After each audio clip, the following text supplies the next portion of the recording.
కార్తీక పురాణము 11వ అధ్యాయము. సుశీల మందర వృత్తాంతము.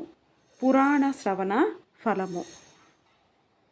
ఈరోజు కార్తీక పురాణములో సుశీల మందరుడు అనేవారి వృత్తాంతము, తరువాత కార్తీక పురాణ శ్రవణం వల్ల కలిగే ఫలితాలేమిటో ఈ అధ్యాయంలో చూడబోతున్నాము. కథ ఆరంభము. రాజోత్తమ, తిరిగి చెప్పెదను వినుము. కార్తీక మాసమందు అవిసె పువ్వులతో హరిని పూజించిన వాని పాపములు నశించును. చంద్రాయన వ్రతఫలము పొందును. కార్తీక మాసమందు గరికతోనూ కుశలతోనూ హరిని పూజించువాడు పాప విముక్తుడై వైకుంఠమును చేరును. కార్తీక మాసమందు చిత్ర రంగులతో కూడిన వస్త్రములను హరికి సమర్పించినవాడు మోక్షముందును. కార్తీక మాసమందు స్నానం ఆచరించి హరి సన్నిధిలో దీపమాలలను ఉంచువాడును, పురాణమును చెప్పువాడును, పురాణమును వినువాడును పాపములన్నీయును నశింపజేసుకొని పరమపదమును పొందుదురు. ఈ విషయమై ఒక పూర్వకథ కలదు. అది విన్న మాత్రముననే పాపములు పోవును, ఆయురారోగ్యములను ఇచ్చును, బహు ఆశ్చర్యకరముగా నుండును. దానిని చెప్పెదా వినుము. కళింగ దేశమందు మందరుడను ఒక బ్రాహ్మణుడు కలడు.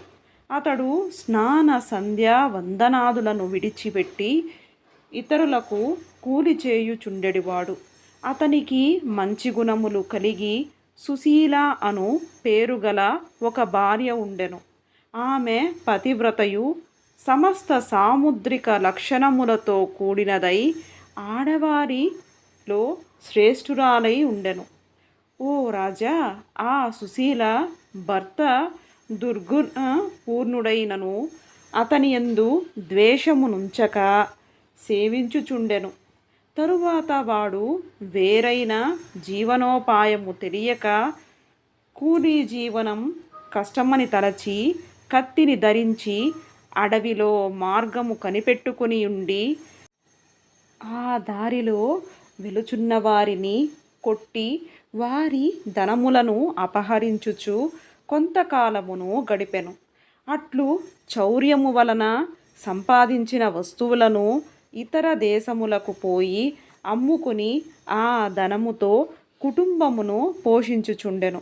ఒకప్పుడు ఆ బ్రాహ్మణుడు చౌర్యము కొరకు మార్గమును కనిపెట్టి ఉండి మార్గాన వచ్చునొక బ్రాహ్మణుణ్ణి పట్టుకొని మర్రి చెట్టుకు కట్టి అతని సొమ్మంతయును హరించెను.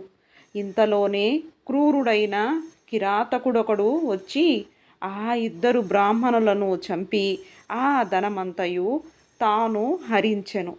తరువాత గుహలోనున్న పెద్ద పులి కిరాత మనుష్య గ్రంథమును ఆఘ్రానించి వచ్చి వానిని కొట్టెను. కిరాతుడును కత్తితో పులిని కొట్టెను. ఇట్లు ఇద్దరును పరస్పర ప్రహరముల చేత ఒక్కమారే చనిపోయిరి. ఇట్లు ఇద్దరు బ్రాహ్మణులు, పులి, కిరాతుడు నలుగురు ఒకచోట మృతి నొంది యమలోకమునకు పోయి కాలసూత్ర నరకమందు యాతనబడిరి. యమభటులు వారినందరినీ పురుగులతోనో అమేధ్యముతోనో కూడినటువంటి భయంకరమైన చీకటిలో సలసలా కాగుచున్న రక్తమందు పడవైచిరి. జనక మహారాజా, ఆ బ్రాహ్మణుని భార్య సమస్త ధర్మములను చేయుచు ఆచారవంతురాలై హరిభక్తియుతై సజ్జన సహవాసమును చేయుచు నిరంతరము భర్తను ధ్యానించుచుండెను. ఓ రాజా, ఇట్లుండగా దైవవశము చేత ఒక యతీశ్వరుడు హరినామ స్మరణ చేయుచు నాట్యము చేయుచు పులకాంకిత శరీరుడై హరినామామృతమును పానము చేయుచు సమస్త వస్తువులందు హరిని దర్శించుచు ఆనంద బాష్పయుతుడై ఆమె ఇంటికి వచ్చెను. ఆమెయు ఆ యతిని చూచి, భిక్షమిడి, అయ్యా యతి పుంగవ, మీరు మా ఇంటికి వచ్చుట చేత నేను తరించి తిని. మీ వంటి వారి దర్శనం దుర్లభము. మా ఇంటి వద్ద నా భర్త లేదు. నేనొక్క దానినే పతి ధ్యానమును చేయుచున్నాను. ఆమె ఇట్లు చెప్పగా విని యతీశ్వరుడు ఆమెతో ఇట్లనెను, అమ్మాయి, ఈరోజు కార్తీక పౌర్ణమి మహాపర్వము. ఈ దిన సాయంకాలము హరి సన్నిధిలో మీ ఇంటిలో పురాణ పఠనము జరగవలెను. ఆ పురాణ పఠనమునకు దీపము కావలెను. నూనె తెచ్చెదను కనుక నీవు ఒత్తిని చేసి ఇమ్ము.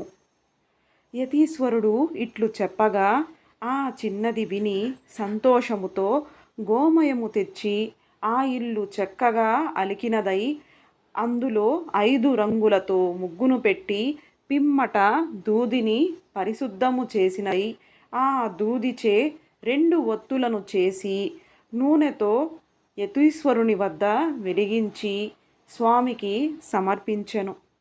ఆ చిన్నది దీపపాత్రను ఒత్తిని తాను ఇచ్చినందుకు యతీశ్వరుడు చాలా సంతోషించి దీపమును వెలిగించెను.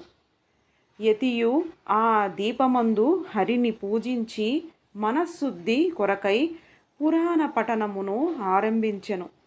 ఆమెయు ప్రతి ఇంటికి పోయి పురాణ శ్రవణమునకు రండని చాలామందిని పిలుచుకొని వచ్చి వారితో సహా ఏకాగ్ర మనసుతో పురాణమును వినెను. తరువాత యతీశ్వరుడు యథేచ్ఛగా పోయెను. కొంతకాలమునకు హరిధ్యానము చేత జ్ఞానమును సంపాదించుకొని ఆమె మృతి నొందెను. అంతలో శంఖ చక్రాంకితులను, చతుర్బాహులను, పద్మాక్షులను, పీతాంబర దారులైన విష్ణుదూతలు దేవతలు తోటలోనున్న పుష్పములతోనూ ముత్యాలతోనూ పగడములతోనూ రచించిన మాలికలతోనూ వస్త్రములతోనూ ఆభరణములతోనూ అలంకరించబడిన విమానమును తీసుకొని వచ్చి సూర్యుడు వలె ప్రకాశించెడి ఆ విమానమందు ఆమెను ఎక్కించి జయ ధ్వనులతో కరతాళములు చేయుచు చాలామంది వెంటరాగా వైకుంఠలోకమునకు చేరెను.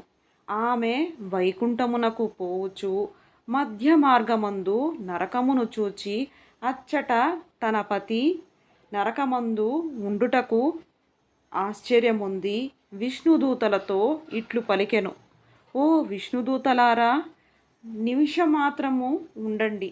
ఈ నరక కూపమందు నా భర్త ముగ్గురితో పడి ఉండుటకు కారణమేమిటి? ఈ విషయమును నాకు చెప్పుడు.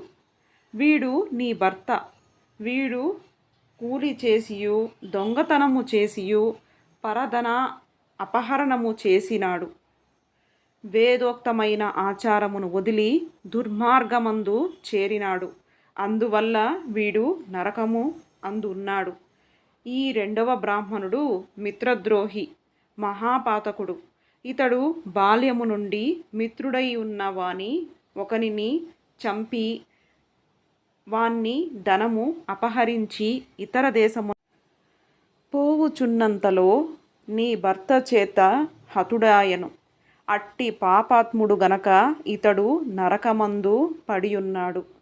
ఈ 3వవాడు కిరాతుడు. వీడు నీ భర్తను ఈ బ్రాహ్మణుణ్ణి ఇద్దరినీ చంపినాడు. అందుచేత వీడు నరకమందు ఉండెను. ఈ 4వవాడు పులి. కిరాతులు పరస్పర ఘాతములచే మృతి నొందిరి. ఈ పులి పూర్వమందు ద్రావిడ బ్రాహ్మణుడు.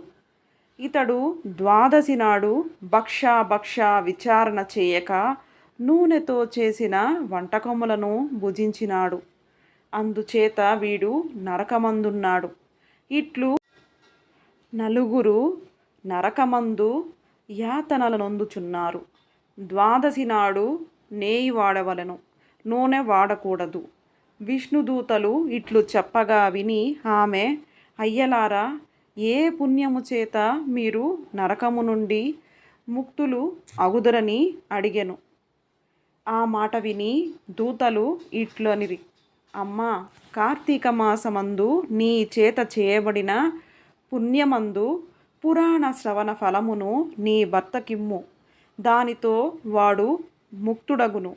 ఆ పురాణ శ్రవణార్థమై దీపమునకు నీవిచ్చిన పత్తి పుణ్యమును ఈ కిరాత వ్యాఘ్రములకు సమానముగా నిమ్ము, దీని వలన వారు ముక్తులగుదురు. పురాణ శ్రవణార్థమై నీవు ప్రతి గృహమునకు పోయి ప్రజలను పిలిచిన పుణ్యమును ఈ కృతాగ్నుకిమ్ము, దానితో వాడు ముక్తుడగును. ఇట్లు ఆయా పుణ్య దానముల చేత వారు ముక్తులగుదురు. విష్ణుదూతల మాటలు విని ఆశ్చర్యముంది బ్రాహ్మణ స్త్రీ ఆయా పుణ్యములను వారికిచ్చెను. దాని చేత వారు నరకము నుండి విడుదలై దివ్య విమానములనెక్కి ఆ స్త్రీని కొనియాడుచు మహాజ్ఞానులు పొందెడి ముక్తి పదమును గూర్చి వెళ్ళిరి. కాబట్టి కార్తీక మాసమందు పురాణ శ్రవణమును చేయువాడు హరిలోకమందు ఉండును. ఈ చరిత్రను వినువారు మనోవాక్కాయముల చేత సంపాదించబడిన పాపమును నశింపజేసుకొని మోక్షమును పొందుదురు. మీకు గనక కార్తీక పురాణములోని ఈ 11వ అధ్యాయం గనుక నచ్చినట్లయితే లైక్ చేయండి, షేర్ చేయండి, సబ్స్క్రైబ్ చేసుకోండి. మరిన్ని అధ్యాయాలతో మరో వీడియోలో మళ్ళీ కలుద్దాం. అంతవరకు స్వస్తి.